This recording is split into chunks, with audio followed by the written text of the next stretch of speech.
some point, and as often happens with most of the bureaucratic structures that we humans create, this organization stopped upholding the principles outlined in its founding declaration and began to mutate.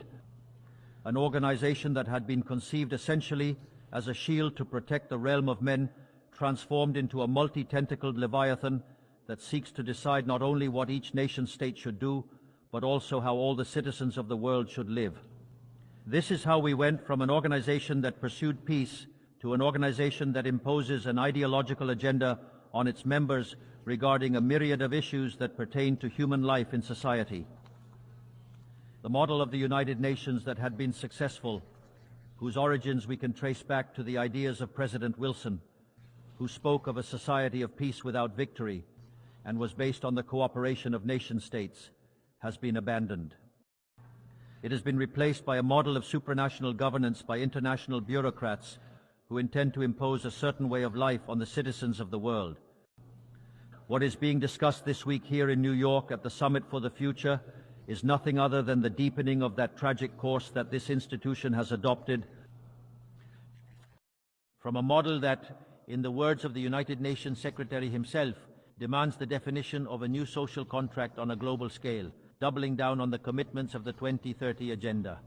I want to be clear about the position of the Argentine agenda. The 2030 Agenda, although well-intentioned in its goals, is nothing more than a supranational socialist government program that aims to solve the problems of modernity with solutions that undermine the sovereignty of nation-states and violate the right to life, liberty, and property of individuals. It is an agenda that aims to solve poverty, inequality, and discrimination with legislation that only deepens these issues, because the history of the world shows that the only way to guarantee prosperity is by limiting the power of the monarch, ensuring equality before the law, and defending the right to life, liberty, and property of individuals. It has been precisely the adoption of this agenda which responds to privileged interests and the abandonment of the principles outlined in the Universal Declaration of Human Rights of the United Nations that has distorted the role of this institution and set it on the wrong path. Thus, we have seen how an organization that was born to defend human rights has been one of the main drivers of the systematic violation of freedom, such as the global quarantines during the year 2020, which should be considered a crime against humanity. In this very House that claims to defend human rights, they have allowed the entry of bloody dictatorships like those of Cuba and Venezuela without the slightest reproach. In this very House that claims to defend the rights of women, it allows countries that punish their women for showing skin to enter the Committee for the Elimination of Discrimination Against Women. In this very House, there has been a systematic voting against the State of Israel, which is the only country in the Middle East that defends liberal democracy, while simultaneously demonstrating a total inability to respond to the scourge of terrorism. In the economic sphere, collectivist policies have been promoted that undermine economic growth, violate property rights, and hinder the natural economic process, preventing the most disadvantaged countries in the world from freely enjoying their own resources to move forward. Regulations and prohibitions driven precisely by the countries that developed by doing the same things they now condemn. A toxic relationship has also been promoted between global governance policies and international credit organizations, demanding that the most marginalized countries commit resources they do not have to programs they do not need, turning them into perpetual debtors to promote the agenda of global elites.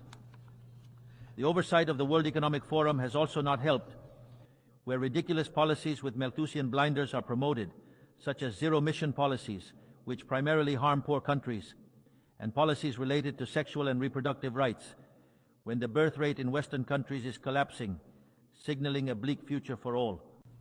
The organization has also not satisfactorily fulfilled its mission to defend the territorial sovereignty of its members, as we Argentinians know firsthand in relation to the Malvinas Islands.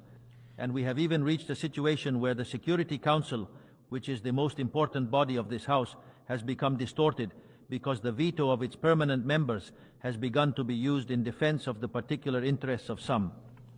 This is where we stand today, with an organization powerless to provide solutions to the real global conflicts, such as the aberration and abhorrent Russian invasion of Ukraine, which has already cost the lives of more than 300,000 people, leaving over 1 million injured in the process. An organization that, instead of addressing these conflicts, invests time and effort in imposing on poor countries how and what they should produce, who they should associate with, what they should eat, and what they should believe, how it intends to dictate the present pact of the future. This long list of errors and contradictions has not been without consequence, as it has led to a loss of credibility for the United Nations among the citizens of the free world and has distorted its functions. That is why I want to issue a warning. We are facing an end of a cycle. Collectivism and the moral posturing of the UOC agenda have collided with reality and no longer have credible solutions to offer for the real problems of the world. In fact, they never did. If the 2030 agenda has failed, as its own promoters acknowledge, the response should be to ask ourselves if it was not a poorly conceived program from the start, accept that reality, and change course.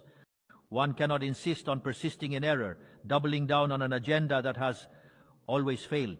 The same happens with ideas that come from the left. They design a model according to what they believe humans should do, and when individuals freely act otherwise, they have no better solution than to restrict, repress, and curtail their freedom. We in Argentina have already seen with our own eyes what lies at the end of this path of envy and passions. Poverty, ignorance, anarchy, and a fatal absence of freedom. We still have time to steer away from that course. I want to be clear about something to avoid any misunderstandings. Argentina is currently undergoing a profound process of change. It has decided to embrace the ideas of freedom, those ideas that state that all citizens are born free and equal before the law, that we have inalienable rights granted by the Creator, among which are the rights to life, liberty, and property. Those principles that govern the process of change we are undertaking in Argentina are also the principles that will guide our international conduct from now on. We believe in the defense of the life of all. We believe in the defense of the property of all. We believe in freedom of expression for all. We believe in freedom of worship for all. We believe in freedom of trade for all. And we believe in limited governments for all. And as what happens in one country quickly impacts others, we believe that all peoples must live free from tyranny and oppression, whether it takes the form of political oppression, economic slavery, or religious fanaticism. That fundamental idea must not remain mere words. It must be supported by actions, diplomatically, economically, and materially. Through the joint strength of all the countries that defend freedom, this doctrine of the new Argentina is nothing more and nothing less than the true essence of the United Nations. That is, the cooperation of the United Nations in defense of freedom.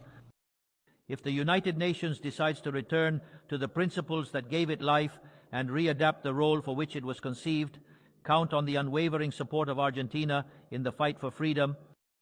Know also that Argentina will not support any policy that involves the restriction of individual freedoms, trade, or the violation of the natural rights of individuals, regardless of who promotes it or how much consensus that institution has. For this reason, we want to officially express our dissent regarding the Pact of the Future signed on Sunday and invite all the nations of the free world to join us not only in dissenting this pact, but also in creating a new agenda for this noble institution, the agenda of freedom. From this day forward, know that the Republic of Argentina will abandon the historical position of neutrality that has characterized us and will be at the forefront of the fight in defense of freedom. For as Thomas Paine said, those who wish to reap the blessings of freedom must, as men, endure the fatigue of defending it. May God bless the Argentinians and all the citizens of the world, and may the forces of heaven be with us. Long live freedom, damn it. Thank you very much.